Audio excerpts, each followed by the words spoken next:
the industry.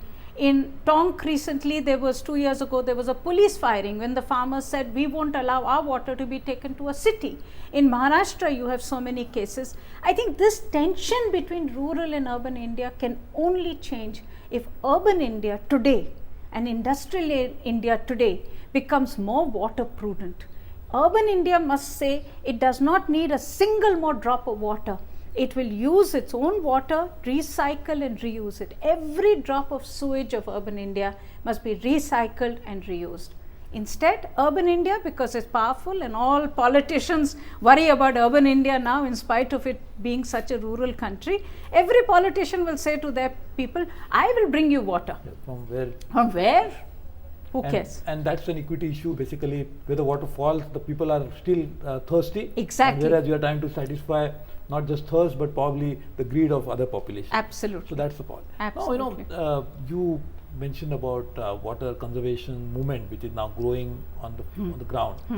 I remember, if I could be right, that you published one booklet on urban, the traditional system of conserving water. That's right. I mean, this is a very interesting documentation and compilation of practices that are there in whole of India. Do you think those practices somewhere are more relevant today than what they were some time ago, because that time the population size was so small, but despite that they're doing it. But now population has increased, demand has magnified, and therefore we really need these policies to be put in place now more than before? Absolutely. And Suresh, if you look at it, what was the traditional practices? It was not about less water.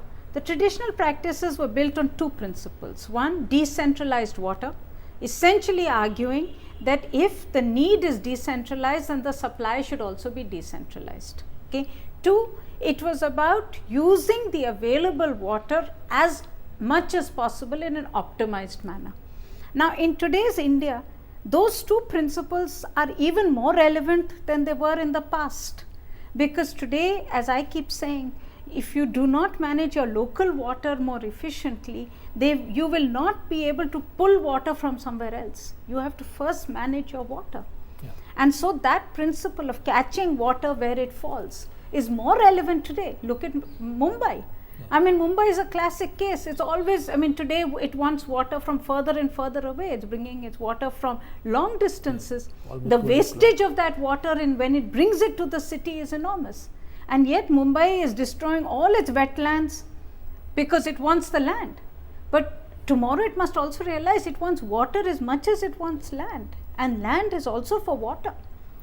So I think these are issues that every city must learn today, because otherwise the water crisis is only going to get worse. And now when talking about water again, that brings us to a very important issue of forest, because many sources of water actually originate from forest. And therefore, if there are no forests, probably there won't be water, and therefore there won't be any human life and maybe biological life over a period of time. I remember you were chairing a group on tigers. Tiger again is a symbol of our ecosystem, whether it's intact or not. Tell me what happened to that report. Did it finally got implemented, or what are the issues? You know, because after the report, there were two lobbies which were fighting one another. Yeah. There was the conservation lobby were saying tigers more important. Then the forest dwellers lobby saying foresters are more important. The forest dwellers are more important. So, do you think there is still a meeting ground for both the lobbies to meet and actually solve this problem together? Well, I think there has to be a meeting ground. If you want your forests and if you want your tigers, you will have to protect your people and build on. I mean, it's a classic map of India. I mean, when I presented the report to the Prime Minister, I showed that map. I said, if you were to take the forests of India and on top of that layer the poor people of India, they live together. So the poorest people of India live where the forests of India are. Now, if you add to this where the tigers are, the tigers also live in the same place. So the forest, the water of India, the watersheds of India, the tigers of India all live together with the poorest people of India. Now, you have to understand that conservation will... The poorest people of India and tigers live together, you mean tigers also become poorer over a period of time? Well, I think tigers get a lot of money from the government, but I think if they live in a circumstance of hostility, tigers cannot survive. And I think that is what we have done. We have created a war inside, people today hate the tiger because they believe that they get no benefits from tiger conservation. And so poor people of India, particularly the tribals of India, do not destroy like urban India would do. But today there is hostility, and in hostility, in a war circumstance, everybody loses. And I think that's the message that we had put forward in our report. This is the Tiger Task Force report that we submitted to government. We did put down an agenda for reform, and I'm happy to report that the government is acting on every one of those points. It will take time because the vested interest in the conservation lobby is very strong. They do strongly believe that people should be, somewhere they should just go away. Now the fact is that in the last many years, 50 years of India's conservation history, we have relocated only 80 villages which live in the forest, in the tiger reserves, and we have altogether some 2,000 villages to relocate. So the message that I gave in the report was that yes, we should relocate. Yes, I believe that conservation in certain areas we will have to do in a way that only tigers can live. So we should do relocation, but for that relocation to work, you must give people a better package. You must do it in a much better manner.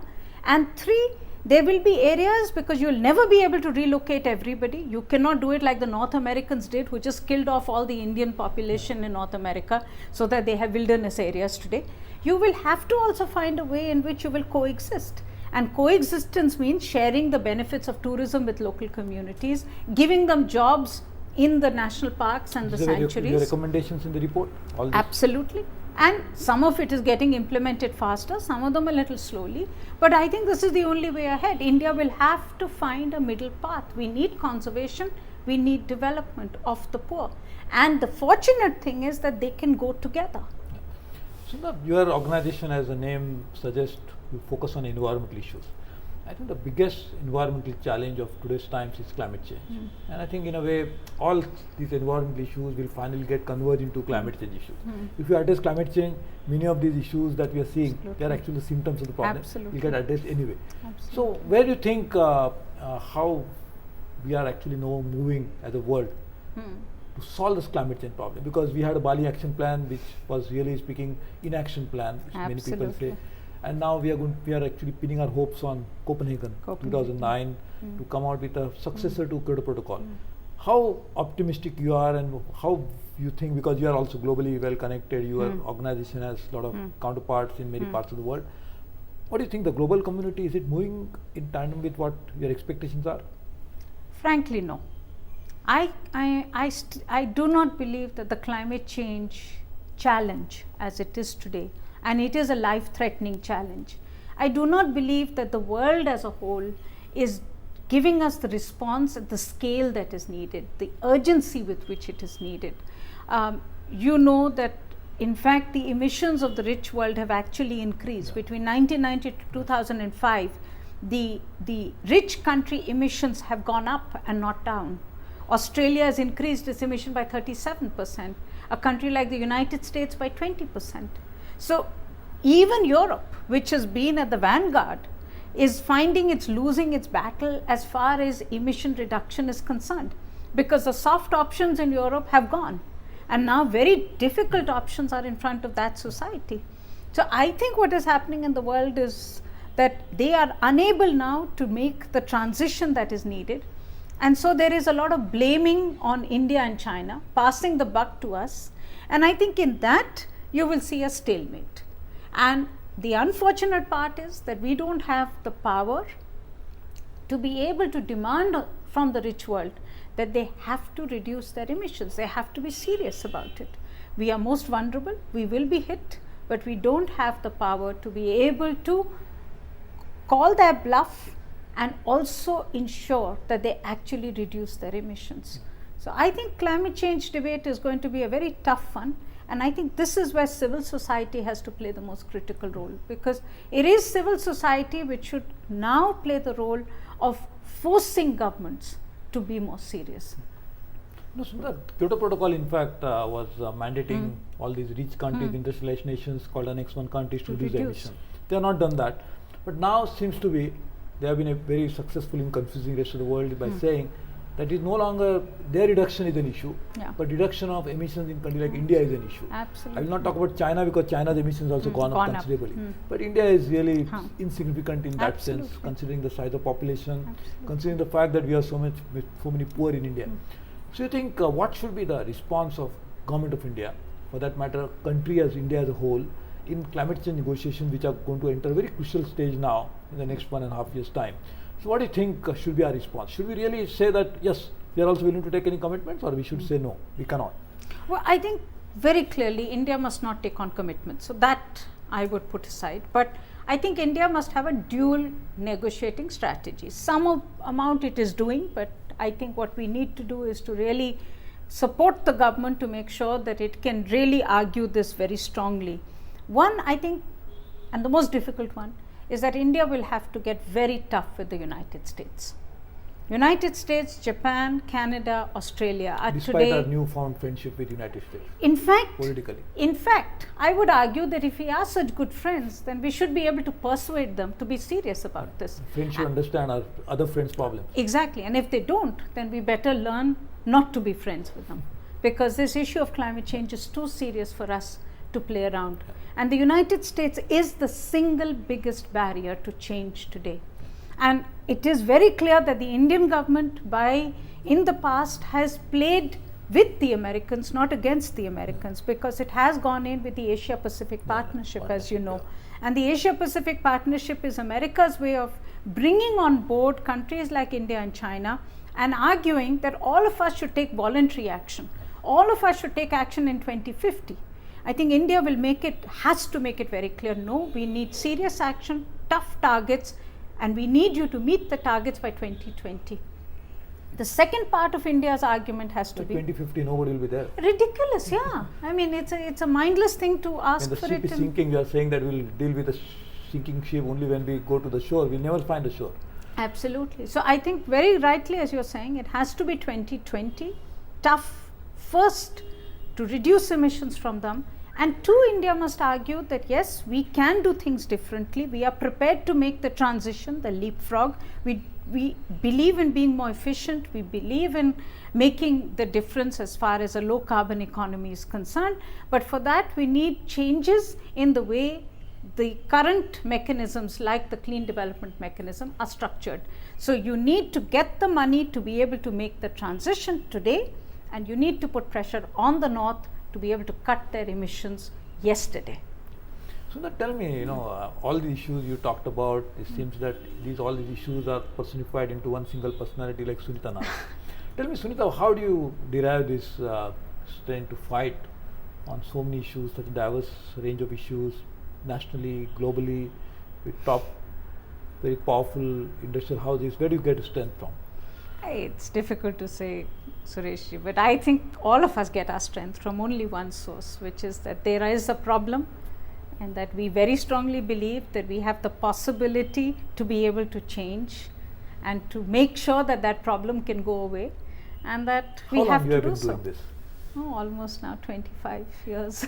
So when you started on this journey of fighting for this right and fighting for the cause, what do you think 25 years looking back, has situation improved? You think any hope for better in the years to come, or is it a lost story? No, I have a lot of hope. I see back on 25 years, I find that as a society we are much more aware of the challenges. We understand the nature of the challenge, which we perhaps didn't 25 years ago. I think we also remain a very humane society. We remain a society which wants inclusive growth, which wants justice. And I think with those two, I believe we can do things differently. I think it is all of us who have to fight, argue, kick and push, cajole, do whatever is necessary so that we can get that difference in public policy. So you think that tomorrow is going to be better than yesterday and today? It can be better. Okay. And if it isn't better, it's because all of us have failed. So thank you very much, Sunita, on this optimistic note, hoping that tomorrow is going to be better. So I wait for that tomorrow to come sooner. And as you said, that cannot happen without participation of everybody. So thank you very much for joining on this program. This was Sunita Narain talking to us about various issues, but also saying that it cannot not possible to change tomorrow unless we act today, and that action has to be in conjunction with you and us together. So let us hope that tomorrow will be better. Let us work on that. Thank you very much for joining in this program of Top Shot. We'll join you next week again with another personality talking to issues which concern you and me. So